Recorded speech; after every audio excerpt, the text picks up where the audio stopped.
엄마에게 사랑스러운 두 아들이 있었습니다. 그래서 시장에 가서 자유시장에 가서 도시락을 2개를 사줬어요. 그 도시락 가방이 있는 도시락. 요즘 같으면 보온 도시락이라 이야기하겠죠. 그 2개를 사서 이제 줬습니다.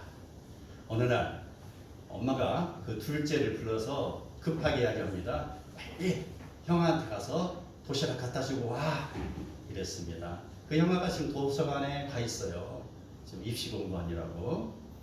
그랬을 때 이 둘째 아들이 후다닥 달려갔습니다. 바로 그 가방을 하나 들고 형아 있는 곳에 도서관까지 단걸음으로 가서 전해주고 왔어요. 그런데 엄마가 야 빨리 갔다 와. 다시 도시락 가방을 주는 거예요. 아니 갔다 왔어요. 아니 뭔 소리야. 지금 도시락 여기 있는데 아니 하나 또 있잖아요. 엄마가 싸놓고 있었잖아요. 아 그거 빈 도시락이야. 이제 싼 거야 이제. 이게 무슨 소리예요? 바로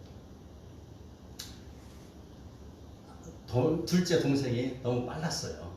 너무 빠르고 엄마가 지정해준 그 도시락을 가지고 가야 하는데 자기 생각대로 가지고 간 것이죠. 이러한 그 모습들이 성경에도 있어요. 오늘 이 성경을 보면은요, 중요한 본질을 빼먹고 그리고 사역을 해온 사람들을 우리가 볼 수 있는 그것인데요. 바로 사마리아에 가서 복음을 전한 빌립도 그러한 예가 되는 것입니다. 에베소에 가서 복음을 전한 아볼로 그도 역시 지금 그러한 사람에 속하는 것입니다. 이런 사람들은 성령의 세례를 알지 못하고 회개의 세례만 베푸는 사람들이었어요. 다시 이야기하자면요, 그들은 급한 마음에 빈 도시락만 가지고 바로 사람들에게 달려갔다. 급한 마음에 제대로 성경 공부를 하지 아니하고 회개의 세례만을 베풀고 돌아왔다 이 말입니다.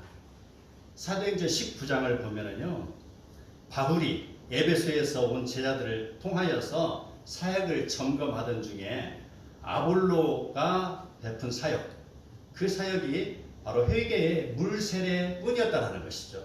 성령의 세례는 알지 못했다라는 것입니다. 19장 2절에 보면 이르되 너희가 믿을 때에 성령을 받았느냐. 그러니 사람들은 대답합니다. 우리는 성령이 계심도 듣지 못하였노라 라고 답변합니다. 그러니 또 바울이 묻습니다. 그러면 너희가 무슨 세례를 받았느냐? 그러니 대답합니다. 요한의 세례를 받았습니다 라는 것이죠. 요한 누구일까요? 세례 요한입니다. 그는 1장 26절에 나는 물로 세례를 베풀거니와 너희 가운데 너희가 알지 못하는 한 사람이 섰으니 32절 내가 보매 성령이 비둘기같이 하늘로부터 내려와서 그 위에 머물더라.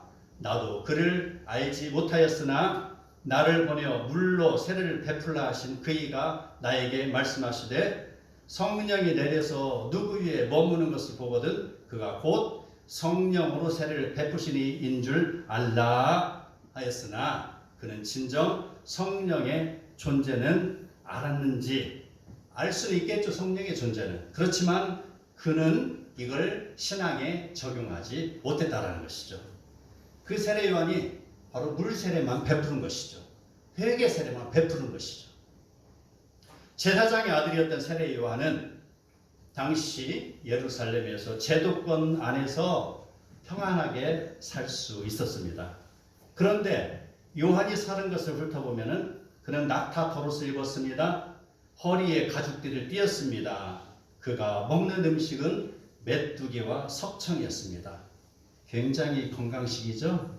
알고 보면 이게 고난의 음식입니다.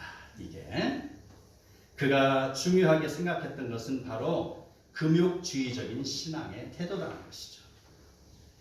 회개하라 천국이 가까웠느니라. 나는 회개의 교리는 가르쳤으나 그가 진정 성령 세례를 베푼 것은 찾아볼 수가 없습니다. 성령의 세례를 빼먹었다는 것이죠. 19장 4절을 보면 바울이 이르되 요한이 회개의 세례를 베풀며 백성에게 말하되 내 뒤에 오시는 이를 믿으라 하였으니 이는 곧 예수라.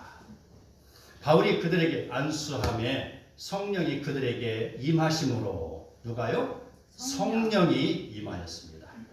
방언도 하고 예언도 하게 되었으니 이러한 모습들은 성령이 들어가면은 신앙의 성숙이 이루어집니다. 그리고 인생이 변하게 되는 것입니다. 물세례 이것은요 마치 더러운 도시락을 깨끗하게 닦아내는 것과 같습니다. 그 도시락은요 아무리 잘 씻어낼지라도 돌아서면 빈 도시락일 뿐이죠. 회개의 물세례는 마찬가지죠. 아무리 깨끗하게 내 안에 쌓여있는 죄를 용서함을 받는 간구가 있어도 돌아서면 제자리일 뿐이라는 것이죠. 왜요? 바로 오늘 내가 회개했는데 내일 가면 또 죄를 지잖아요. 이게 인생입니다. 이게.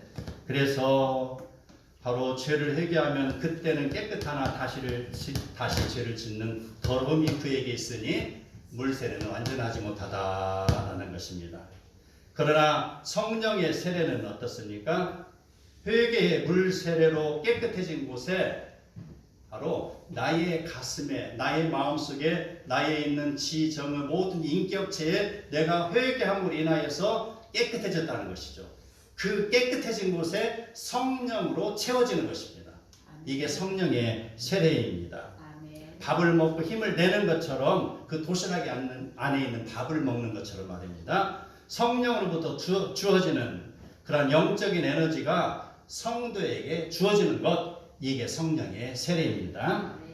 요한복음 3장 5절 보면은요, 예수께서 니고데모에게 대하여 진실로 네게 이르노니 사람이 물과 성령으로 나지 아니하면 하나님의 나라에 들어갈 수 없느니라고 말씀하였습니다. 자, 세례에는 지금 두 가지 필요 조건을 이야기하고 있죠.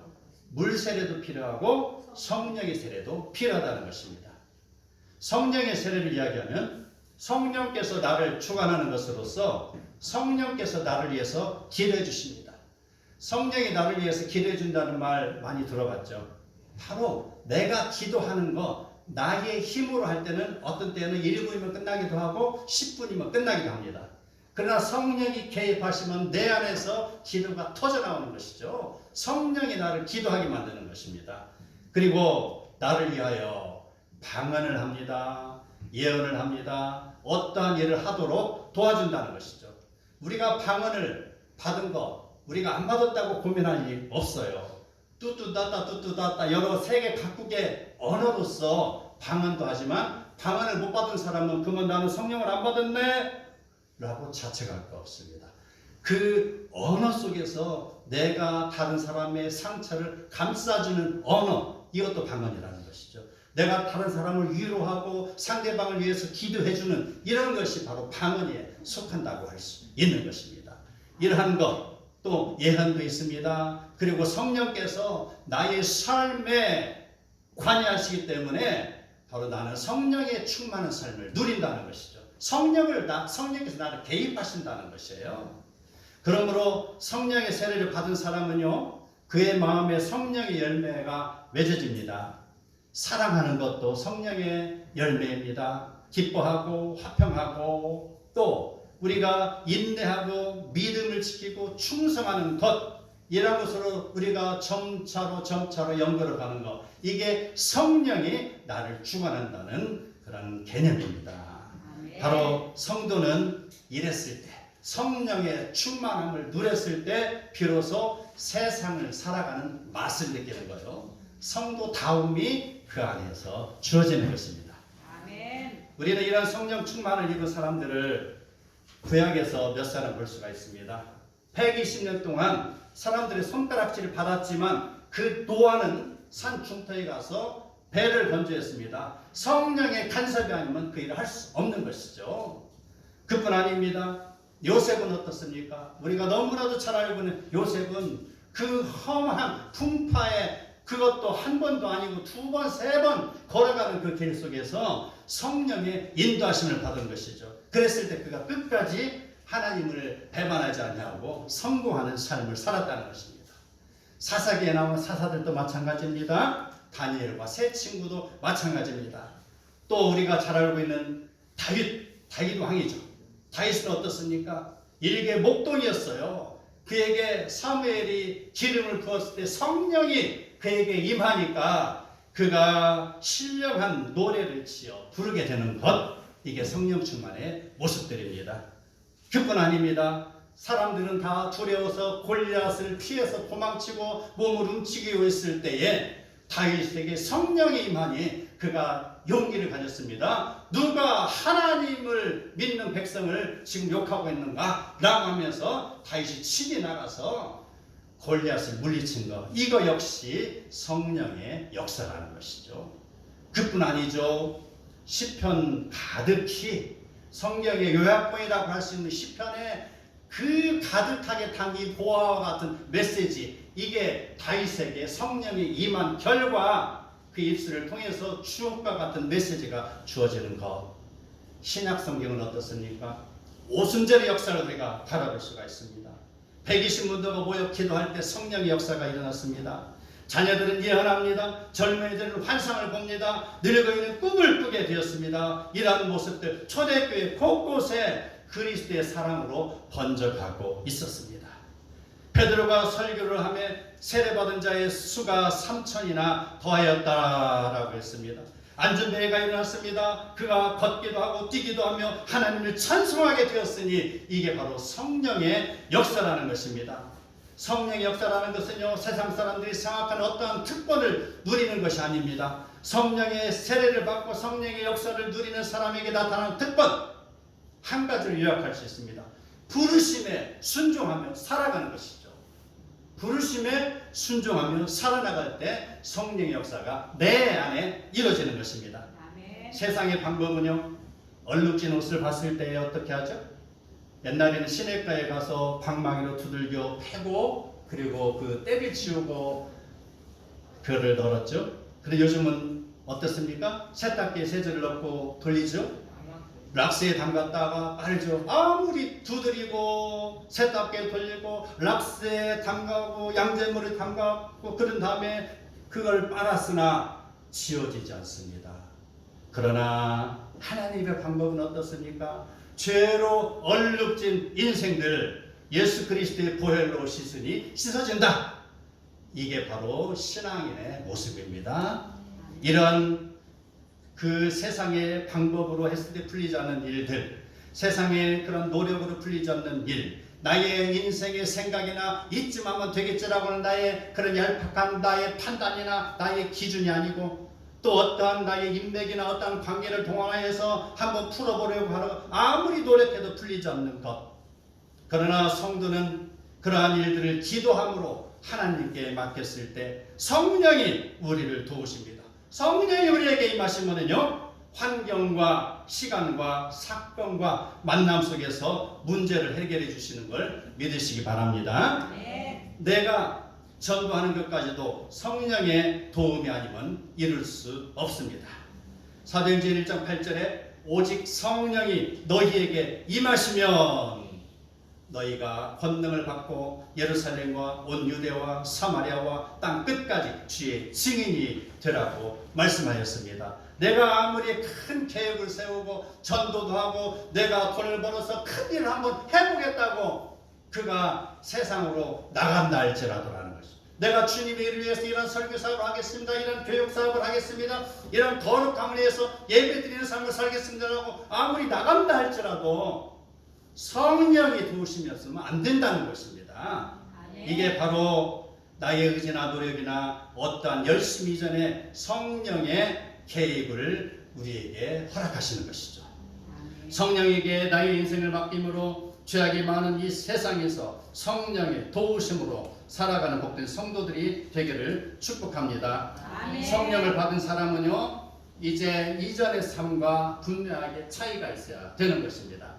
술이나 담배나 마약이나 어떠한 그런 나쁜 것들, 죄악된 것들, 사기나 도둑질하는 것이나 살인이나 이런 것을 다 버려야 될 것입니다. 그런 것들이 순간순간 우리를 유혹하지만 하나님의 사람은 그것들을 과감하게 배척을 해야 되는 것이죠. 그래서 성령에 감동된 삶을 살아야 할 것입니다. 갈라디아서 6장 8절, 자기의 육체를 위하여 심는 자는 육체로부터 썩어질 것을 거두고 성령을 위하여 심는 자는 성령으로부터 영생을 거두니라. 이 말씀을 우리 모두 마음에 새기고 날마다 기도와 간구로 하나님께 나아가며 성령의 능력으로 승리하며 살아가는 복된 성도들이 다 되시기를 축복합니다. 아멘.